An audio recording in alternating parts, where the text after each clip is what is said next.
You are now listening to Serious Minds RNTV with your host, Professor Griff. The call-in number is 516-654-7688.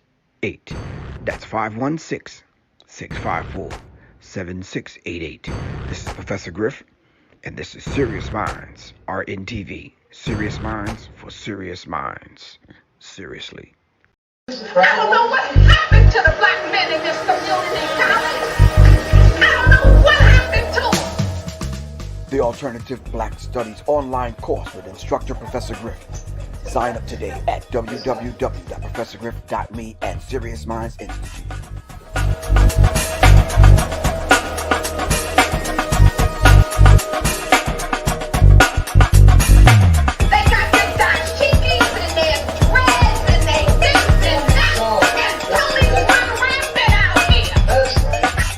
The Alternative Black Studies online course with instructor Professor Griff. Sign up today at www.professorgriff.me and Serious Minds Institute.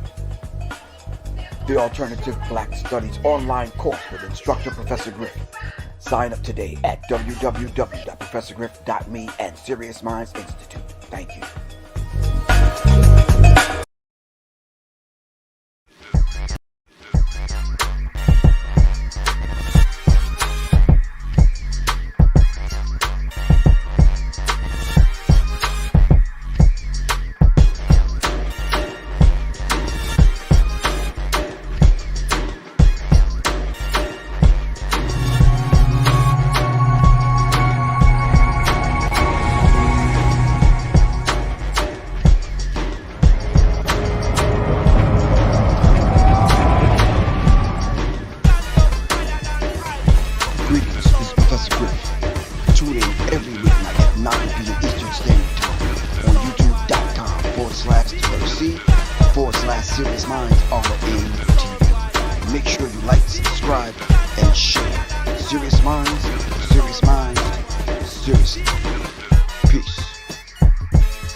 You already know from Serious Minds RNT, of course, now Serious R. I want to welcome you to a very brand new course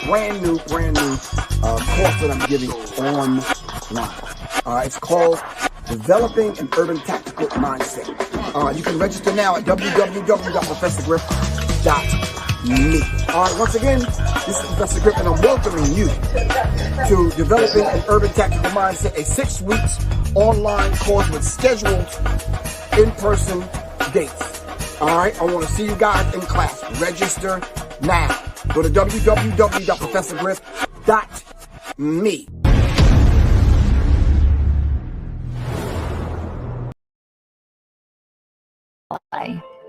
With endless views of snow-covered peaks.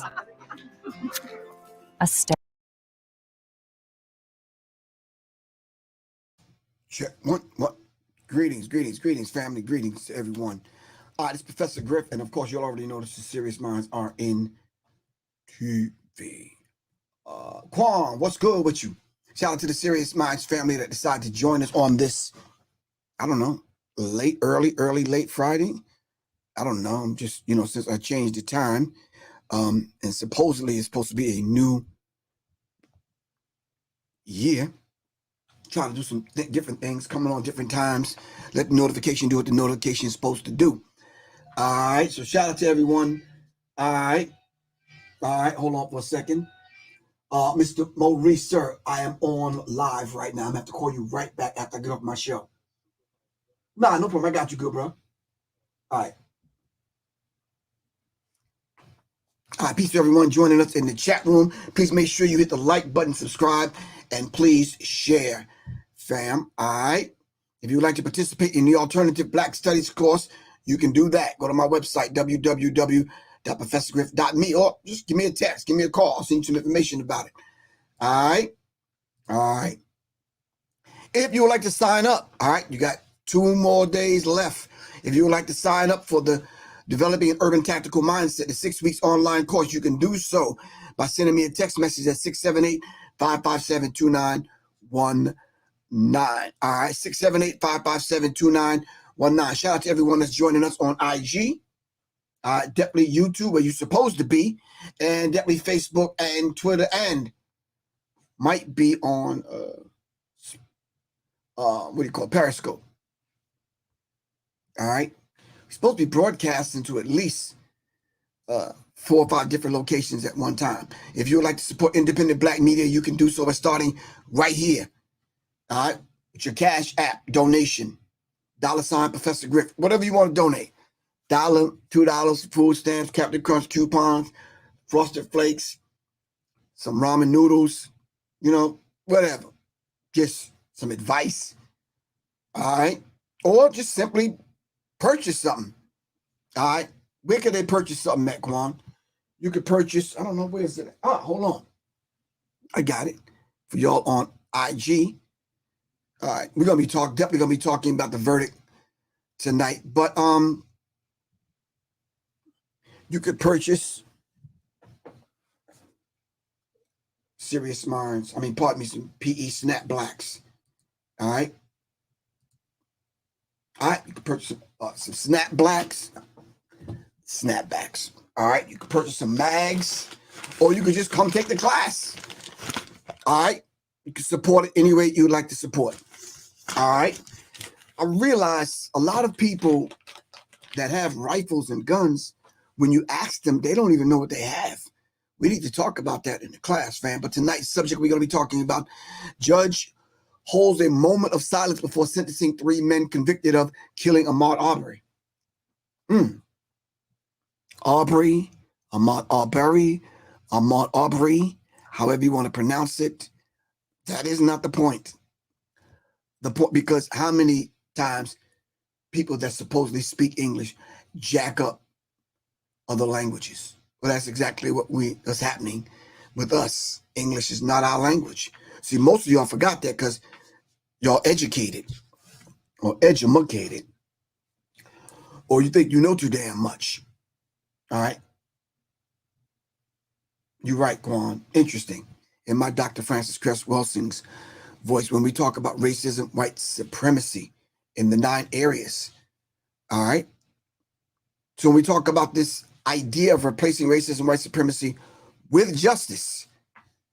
All right. So now the question becomes, has justice been served? That is my first question for tonight. Has justice been served? Yes. I meant that. English is not our language.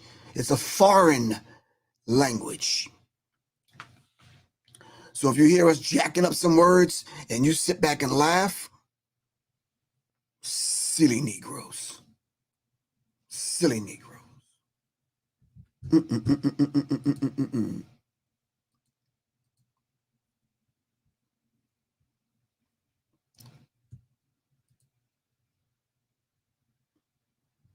All right. Has justice been served? Okay. Hold on 1 second. We're going to go to Ahmaud Arbery's mom.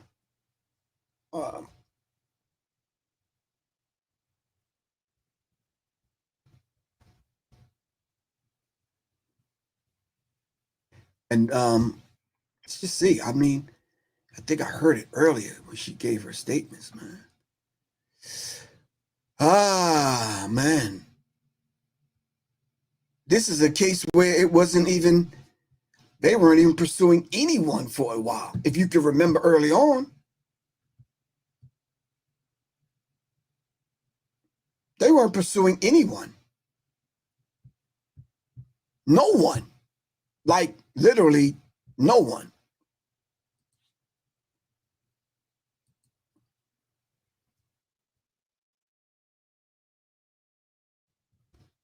They was taking this murder case and sweeping it under the rug like it never even happened. It was basically saying there's no case here.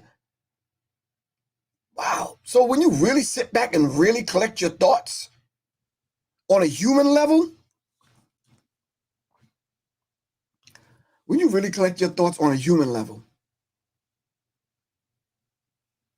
why did they really kill him? He never said one word to them. Just jogging. You know what that says, and you know what that speaks to?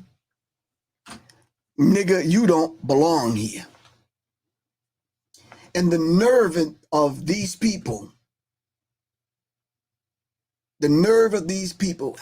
coming, bum rushing America, taking it from the black man and the Native American. Hold on for a second. Hold on. Let me do that. Hold on. Matter of fact, we're going to get rid of that.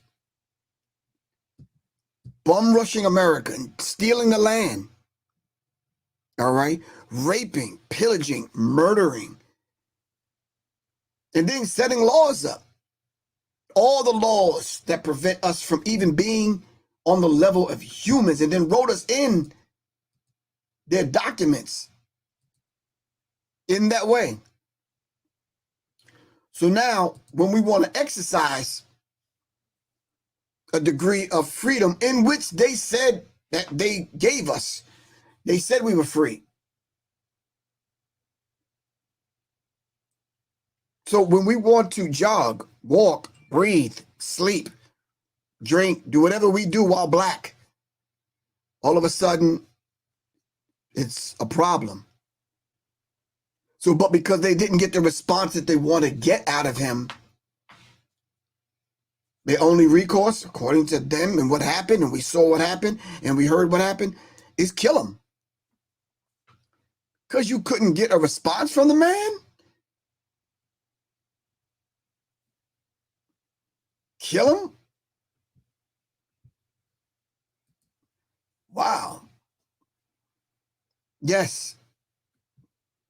So I'm going to ask Quan to kind of turn up the sensitivity volume on the trolls. I don't care what, if you put in something that's not dealing with this subject, bye. We'll see you some other time. All right. Now, the question is, was justice served? Miss Angie, who? I would be in favor of the death penalty myself. That's just my thoughts on what would make it fair.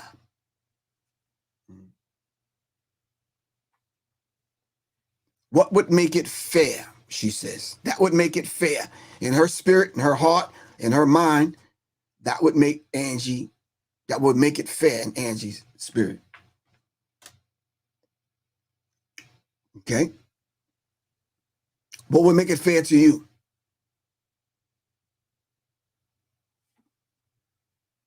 Was justice served today? Carlos King said, yes, it was definitely served. Okay? So let me ask you something, Carlos and Angie, and I hope y'all still listening. Let's flip it. If those were three black men chasing down a white boy jogging and he ended up dying, what do you think the verdict would have been? You think they would have tried to sweep it under the rug? You think it would have taken as long? I'm just putting it out there. I'm just asking a question. Because depending upon what lens that you view life through in America, whatever lens you view it through, we tend to think white life is more valuable than black life.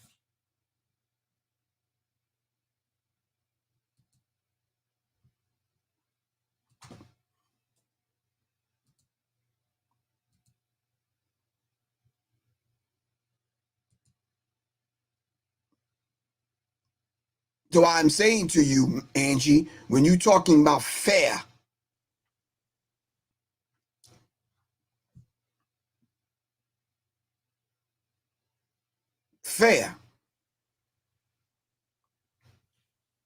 what is fair?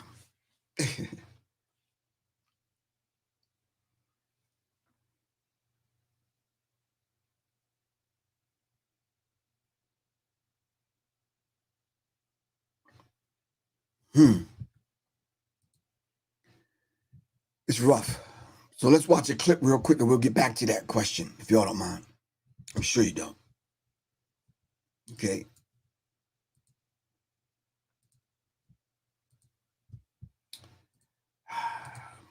Here we go.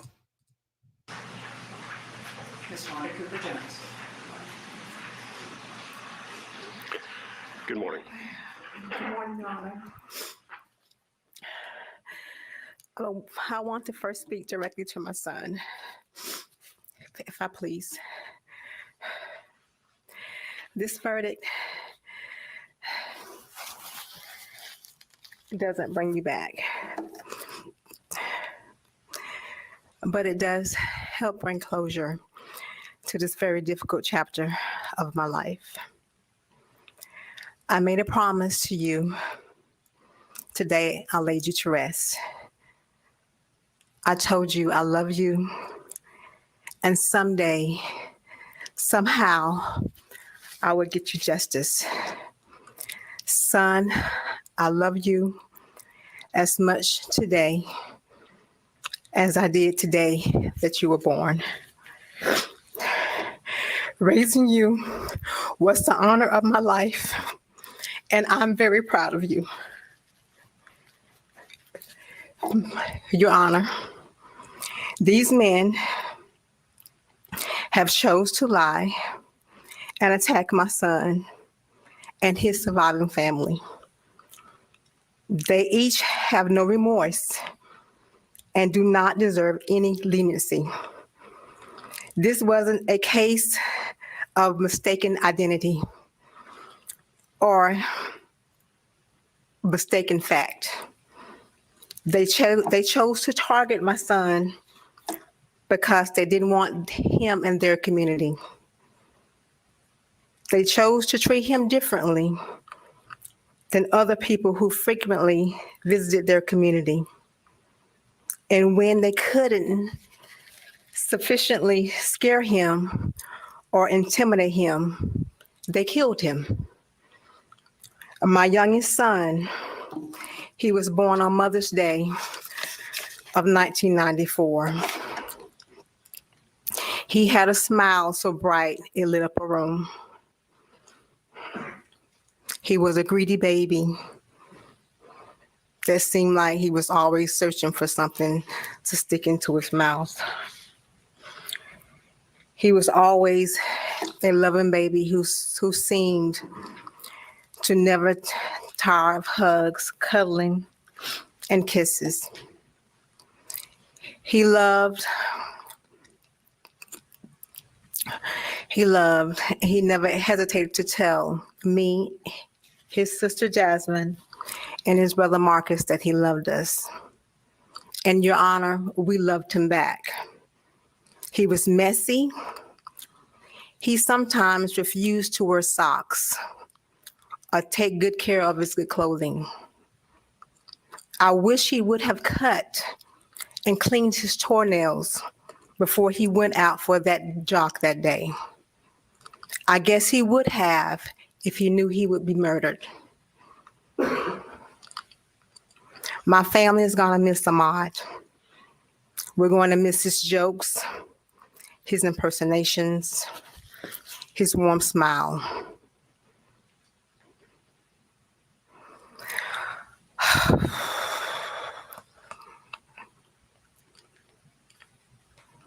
These men deserve the maximum sentence for their crimes.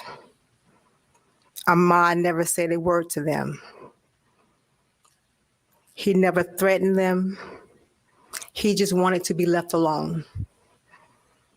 They were fully committed to their crimes, Let them be fully committed for the consequences.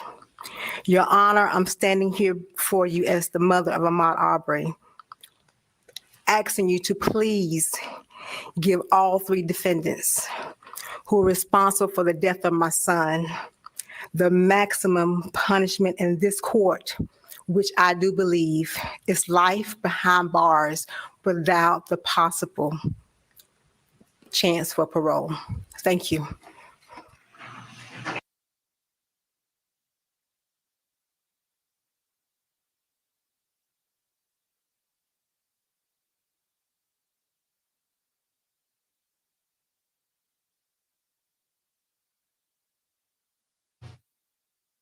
All right, all right.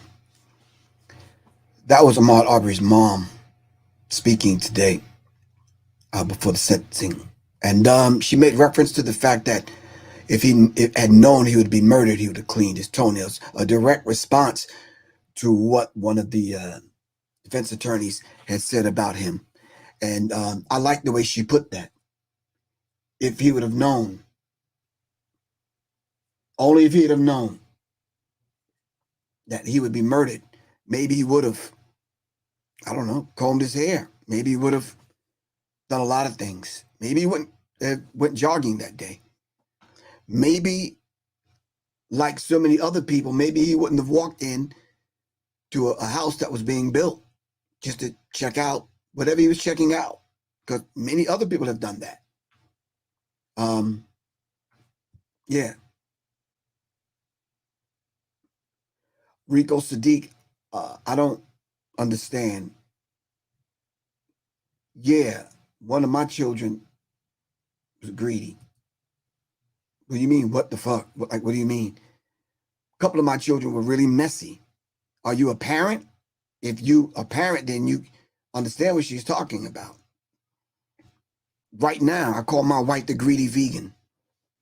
That's not a derogatory thing towards my wife. It's a loving thing. And maybe you don't get it because maybe you're not a parent.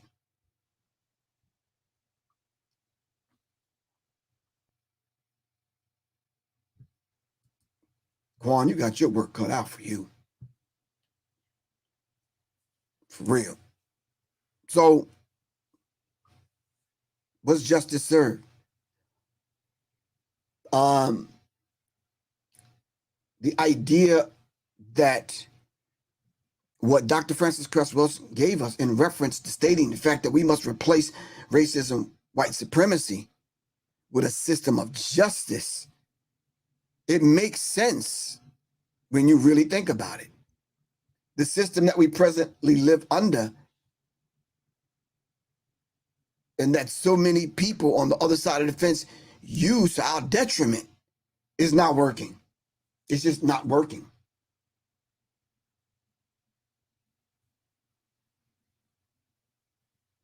It's not working.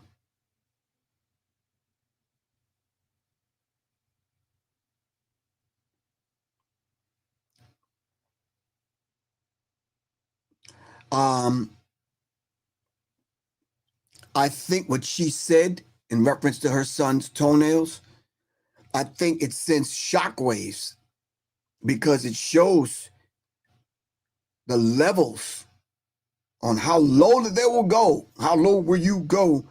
How low will you go to criminalize and demonize a man because for some strange reason, the defense attorney said that because he didn't have clean toenails, that was the reason why you shot him? Or that gives anyone a reason to mistreat someone? I thought that was very, very skillful. I thought that was very deep. A lot of y'all won't get it. A lot of y'all that are not parents probably won't get that. You just won't. It's just not, you're not there yet. You're not there yet.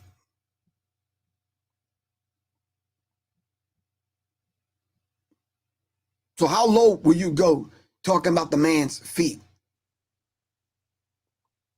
to paint a picture in the jury's mind that because he had dirty feet, he didn't deserve to live? Wow. Wow.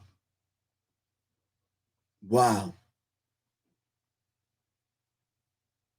Mm, mm, mm, mm, mm, mm, mm, mm.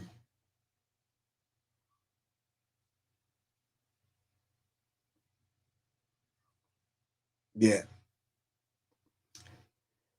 Wow.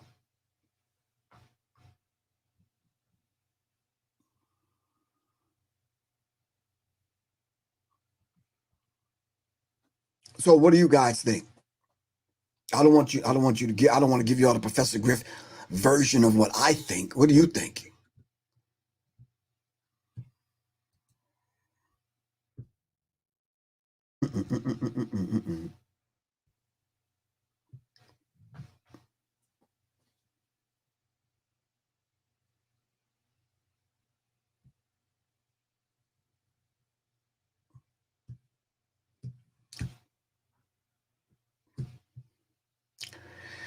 In this one of the articles that I've read since the verdict, um, it just kind of, you know, it lays it out in such a way where a lot of people still kind of like don't get it. It's like, man, what did the man do to deserve death?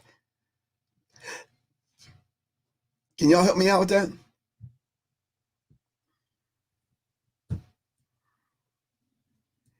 It says the white father and son who chased 25-year-old Ahmaud Arbery in their vans and shot him dead in Georgia neighborhood have been sentenced to life in prison without parole for his murder.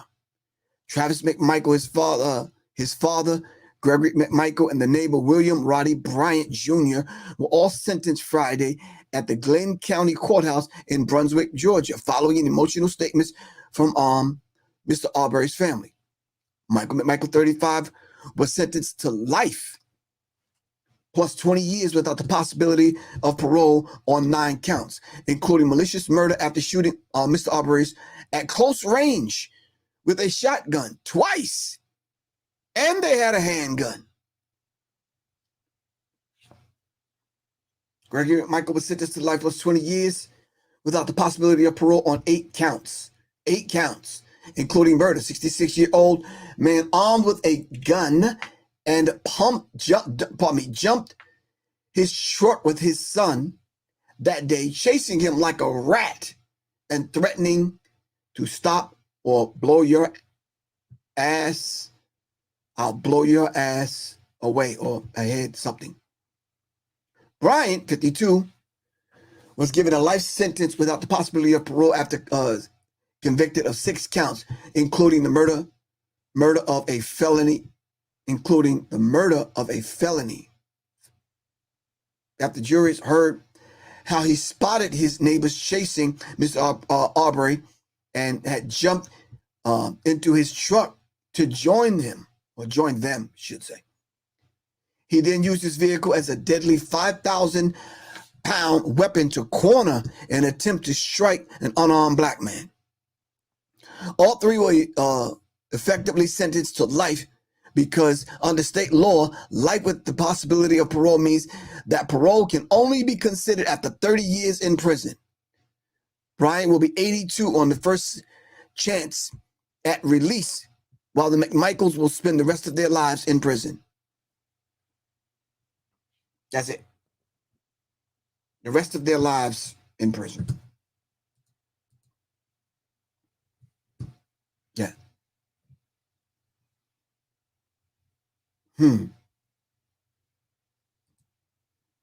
What do you think, family?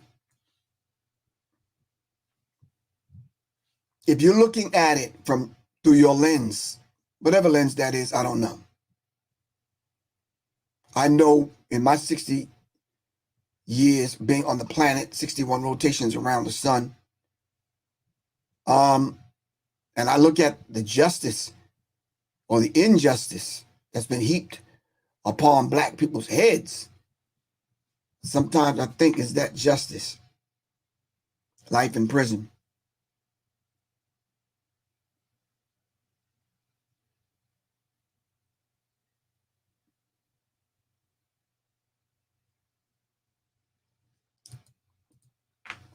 They don't know history, Quan. When you say all they've done to us, people's minds only go back to Rodney King. They don't, yeah. They celebrate Dr. Martin Luther King and Malcolm X.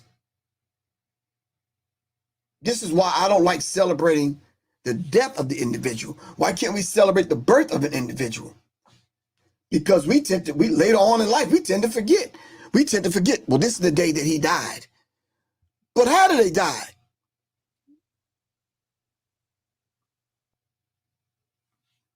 And even when we celebrate the birth of an individual or a person's birthday, i.e. Dr. Martin Luther King's birthday is coming up. What was the man's life story? Who took the man's life? Why did they take his life?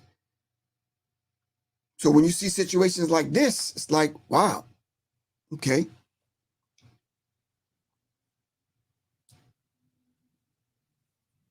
All right. So let's dive into some of your questions and some of your thoughts. To Mani Bakari, they're going to be treated like stars in prison. What prison are you talking about? I'm just curious because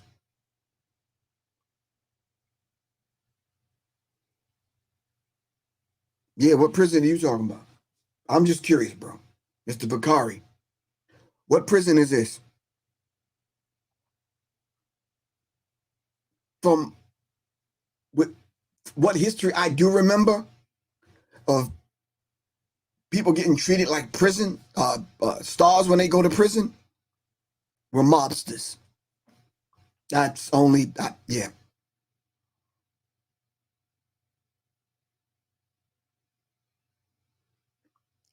Siddiqui 23 says they gave them the maximum prison time according to their law, but no amount of time will bring the brother back.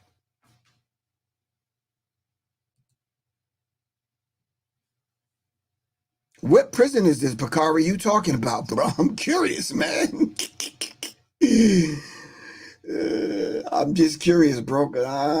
Yeah, nah. You realize how many black people in prison? You realize how many gangs are in prison?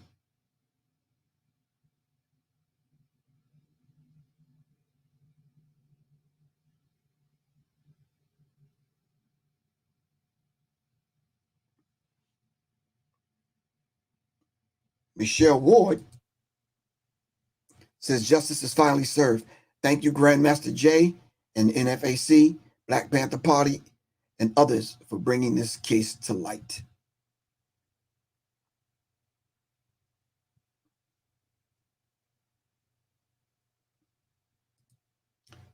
Midnight Green said, good evening, Professor Griff and friends. His mother is a role model for parents when their children are killed. I am proud that she forgave them. Hopefully these murderers clean their feet. So did she forgive them? What part of this statement, when did I miss that? She forgave whom?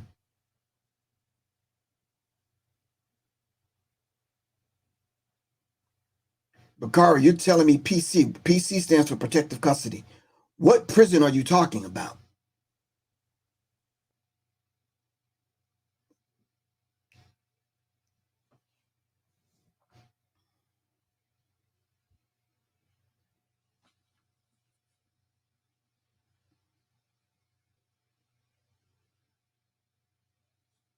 JJ, thank you.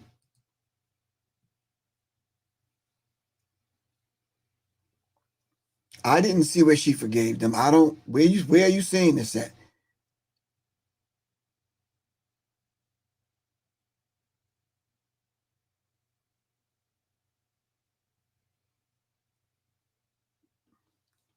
Mm.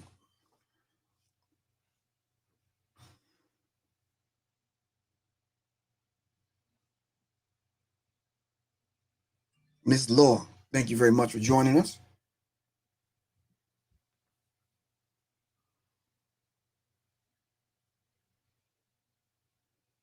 It just came across my phone Recall alert. Walmart, Kroger, Albertsons, Winco. There's a beef recall. So if your ass is eating beef right now, you might want to put that shit down. Just saying. Now let's get back to the subject. A lot of people on here saying things that I just can't wrap my brain around. I'm still waiting for this dude to tell us what prison. And I'm still waiting for Miss Midnight Green to tell us where you getting this information from.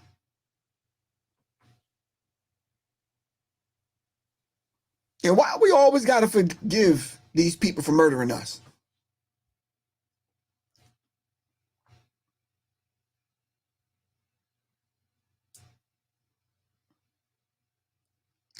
You said you think they should turn on Tupac and make them listen to him for 24/7? Don't throw them a Bible, throw them Tupac. What would a Tupac song or an album do? Help me out. Y'all are killing my brain right now. What would a Tupac song do? Or album?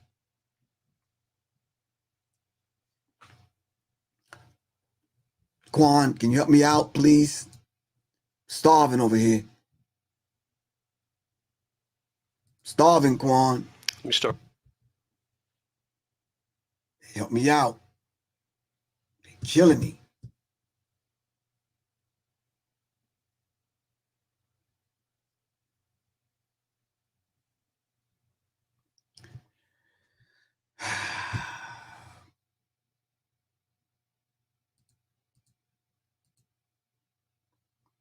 Yeah, you probably got to block some people, Quan, because I don't know where these people getting these damn statements from.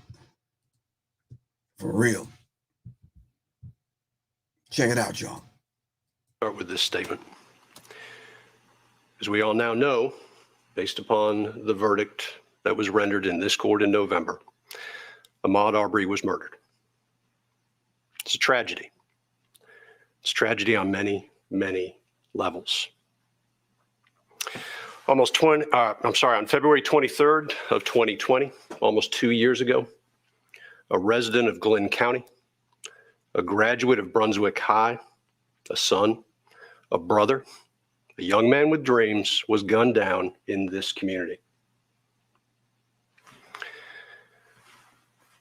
As we understand it, he left his home apparently to go for a run, and he ended up running for his life. He entered the English home at approximately 1:04 p.m. and left that home at about 1:08 on that day. At 1:14, Greg Mcmichael calls 911 to let them know that there's a black male running down the street. And within moments, Ahmaud Arbery is shot and killed. The three men that are now before this court chased him in a residential neighborhood for at least 5 minutes in pickup trucks, armed with a shotgun and a .357 revolver. The state mentioned this today about the time period, but I do want to put that time period in context. And the only way I could think to do so may be a little theatrical, but I think it's appropriate. I want us all to get a concept of time. And so what I'm going to do is I'm going to sit silently for 1 minute. And that 1 minute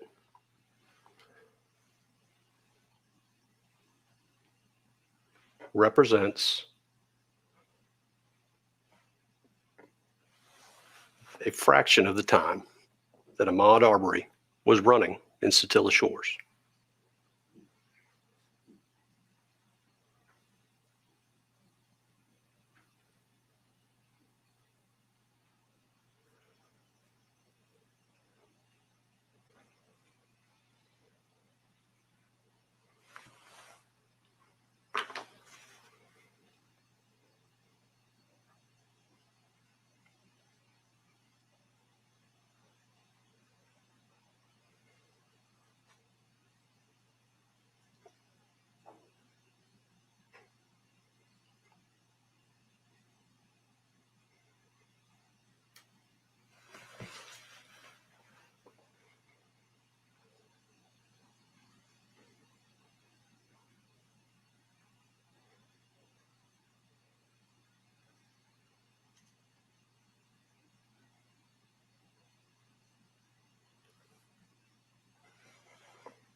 That's approximately a minute. Again, the chase that occurred in Satilla Shores occurred over about a 5-minute period. And when I thought about this, I thought from a lot of different angles, and I kept coming back to the terror that must have been in the mind of the young man running through Satilla Shores. The jury heard the evidence and returned a verdict. And what a difficult job they had under the circumstances. Without any comment on the verdict itself, I think all counsel will agree and accept that this was a very difficult case to even get a jury impaneled on. And there are issues out there with regard to the jury that were brought up in the press and elsewhere. But I want to give credit to those members of the panel, not because of their verdict, just because of the fact that they were willing to go through the process that they went through with the state, with the defense, and with this court. We're here today to sentence the defendants. In discharging the duty, this court is required to consider all mitigating and aggravating circumstances. The court has considered those circumstances, including but not limited to all aspects of the crimes charged, the past criminal record or lack thereof of the defendants. I've also considered any lawful evidence which tends to show the motive of the defendants, their lack of remorse, their general moral character, and any predisposition to commit other crimes. Now, I think in this case, the record speaks for itself, and the defendant's own words, I think, guide this court with regard to sentencing. Went back through my notes and other resources to pull some of the quotes that we have in this case. I'll start with Greg Mcmichael. In my opinion, Greg Mcmichael, very early on in this, tried to establish a narrative. He made comments like, Ahmaud Arbery was trapped like a rat. Stop or I'll blow your, and I won't repeat it again, head off. He effectively admitted that he wasn't sure what Ahmaud Arbery had done wrong. Quote, I don't think the guy has actually stolen anything out there, or if he did, it was early in the process. But he keeps going back over and over again into this damn house. Again, back to the narrative. Told Travis, you have no choice. Told another individual at the side or at the scene, this guy ain't no shuffler. This guy's an asshole. Commented that he wanted him, Ahmaud Arbery, to know that we weren't playing. If I could have gotten a shot at the guy, I would have shot him. Travis Mcmichael claims he was in shock. But it's interesting because he talks about his concern for his child and his own well-being. Part of this was while the victim was actually laying there in the street. Commented, this is the worst day of my life. Well, I think it's been touched on here today. There were other individuals that were impacted. I'll look at the video of this incident. When I say the video, I think everybody knows what we're talking about, but there was one part of it that struck me as absolutely chilling. And that is, I believe it's in the enhanced video provided by the GBI. There's a frame where I believe Ahmaud Arbery, it looks to be, if he's 20 yards out, that may be close, 30 yards out. And it's the frame of Travis Mcmichael lifting the shotgun to fire at Ahmaud Arbery.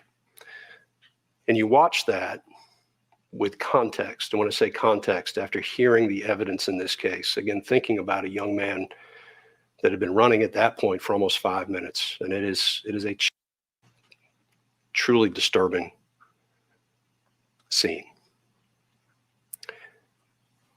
And we got there because Travis Mcmichael's father saw Ahmaud Arbery hauling down the street and calls out, let's go. At that point, Travis Mcmichael, despite whatever may have been going on in his life at that time, with regard to family or otherwise, just goes, grabs a shotgun and goes because he assumes that it is the right thing to do. Ahmaud Arbery was then hunted down and shot. And he was killed because individuals here in this courtroom took the law into their own hands. Mr. Bryan, He joined in after calling out to the Mcmichaels. Y'all got him? Claimed he didn't know what was going on, but obviously wanted to know if this individual who was running through the neighborhood, who he didn't know, had been caught in some way. Said, quote, "I figured he'd done something wrong, but I didn't know for sure." All right, that wasn't actually this quote. Those quotes are two separate quotes. Didn't know for sure. I thought he would get away. And this is the part that is disturbing to me with Roddy Bryan. If the guy would have stopped, this would have never happened. All of these quotes give context, I think, to the video that we saw during the case. And Miss Wanda Cooper-Jones this morning made a statement that I think, when you look at these statements and you see the videos, is very true. And that is, she said, when they could not scare or intimidate him, they killed him.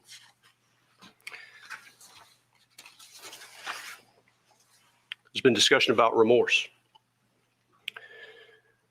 And I agree with counsel that it is dangerous for defendants who have multiple prosecutions against them to make statements of remorse. But remorse isn't something that is simply a statement of regret.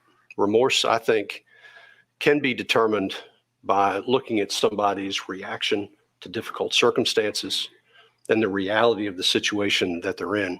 Again, it doesn't require an apology, and quite honestly, sometimes apologies are made simply to get past problems. Remorse is something that's felt and demonstrated. In this case, getting back to the video, again, after Ahmaud Arbery fell, the Mcmichaels turned their backs.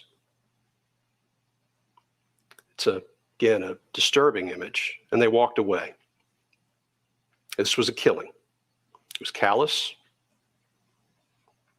and it occurred, as far as the court is concerned, based upon the evidence, because confrontation was being sought. I think the statement was made during closing arguments. It's interesting to note that the most violent crime in Satilla Shores was the murder of Ahmaud Arbery. So sentencing does not generally provide closure. I think Ms. Wanda Cooper-Jones also talked about closure, but I don't find that it really does. And I think that's an unfortunate thing, because in this case, I think many people are seeking closure. The mother, the father, the community, and maybe even parts of the nation. But closure is hard to define and is a granular concept. It's seen differently by all depending on their perspective and the prism of your lives. Instead of closure, maybe we'd best see today's proceeding as an exercise in accountability. We are all accountable for our own actions. Sometimes in today's day and age, that statement is lost upon many. And today the defendants are being held accountable for their actions here in Superior Court. Today demonstrates that everybody is accountable to the rule of law. Taking the law into your own hands is a dangerous endeavor.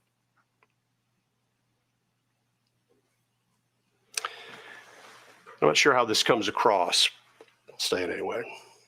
I think ultimately, with regard to the murder of Ahmaud Arbery, it holds us all accountable. I've read somewhere, and I don't remember where it was, that at a minimum, Ahmaud Arbery's death should force us to consider expanding our definition of what a neighbor may be and how we treat them. I argue that maybe a neighbor is more than the people who just own property around your house.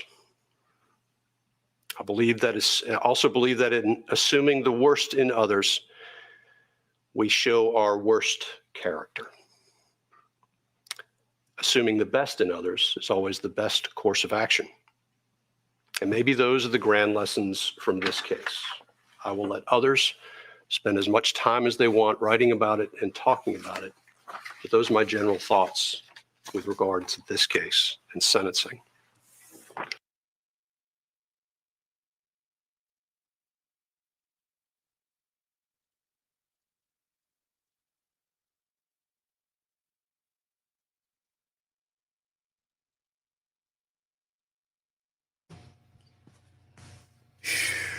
Y'all already know the sentence. I read it earlier. You know what each individual received, and that's where it's laying right now. That's where it is. I think they still have to come before the judge in another part of the on the federal charges, but that's where it's at. Yeah.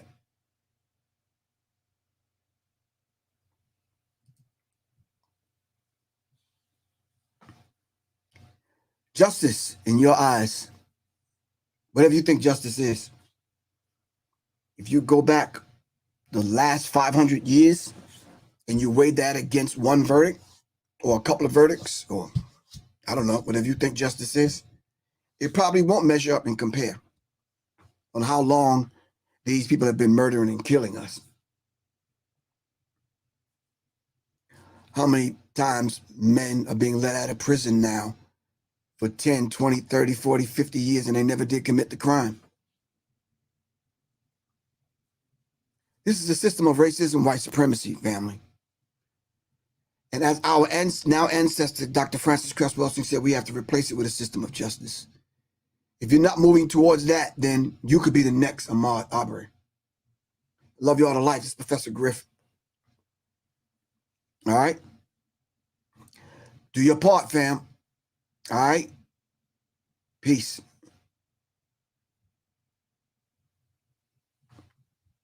Peace, Quan. All right? Really appreciate you. Enemies Public, what's good with you, man? Kind of critical.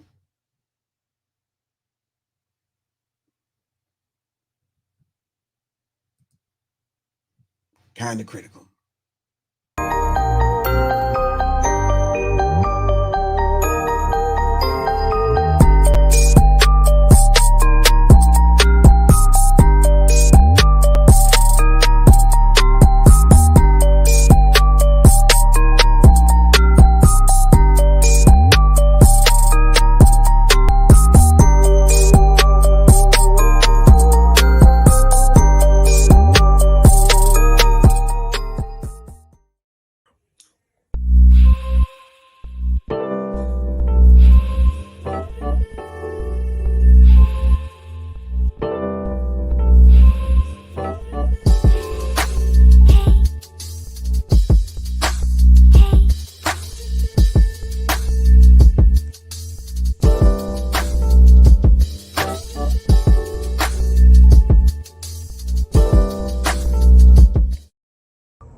Greetings, family.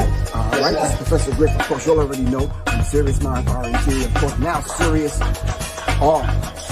I want to welcome you to a very brand new course that I'm giving online. It's called Developing an Urban Tactical Mindset. You can register now at www.professorgriff.me. All right, once again, this is Professor Griff, and I'm welcoming you to Developing an Urban Tactical Mindset, a 6 weeks online course with scheduled in-person dates. All right, I want to see you guys in class. Register now. Go to www.professorgriff.me.